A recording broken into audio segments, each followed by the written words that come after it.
And I'm not the posture police, I promise.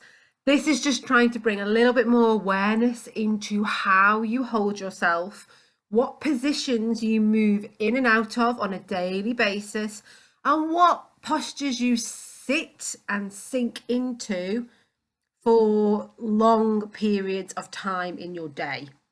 So we've got the little ticks, the ticks for the right posture, for seated and standing.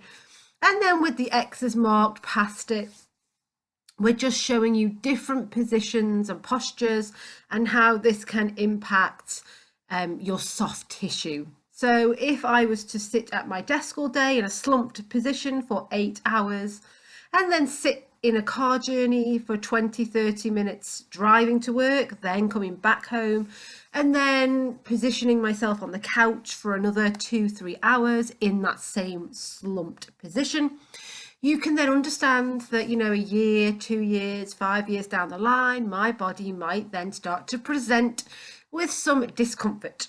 So I'm not saying that a slumped position is bad if we move in and out of it on a regular basis. So I can slump for half an hour and my body can cope with that. But then I need to move. I need to open up. I need to stretch. I need to sit upright because my body tells me when it doesn't like something.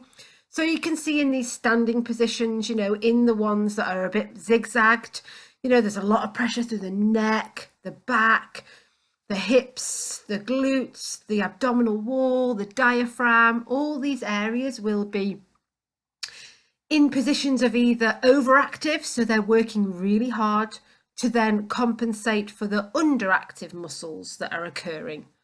And this is where soft tissue therapy comes in. We can kind of help you to open up and release the tissues that are tight, and then give you some homework to then build up the strength through those muscles that are maybe asleep and they haven't been active for a very long time.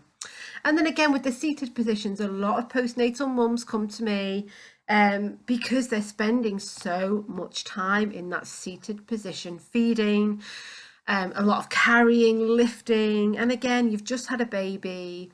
There's a lot of lengthening and stretching that's happened with your abdominal wall and your pelvic floor, which then puts a lot of pressure through that lower back.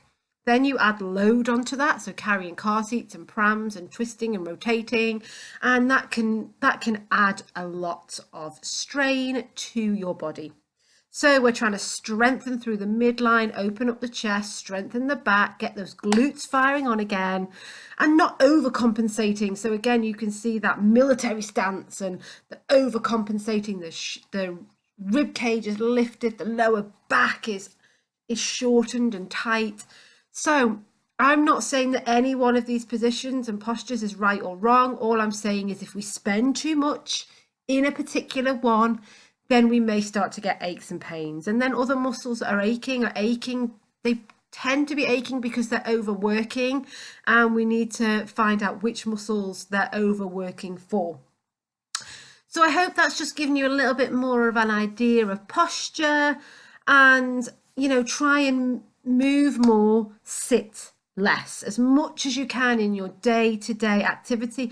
Move that lymph, get moving, park your car further away, move every hour, get away from your desk, do some stretches, use your lunch hour to move, come home, move, just as much as you can. Try not to stay in a static position. Our bodies were made to move in whatever way feels good for you, and find what you love.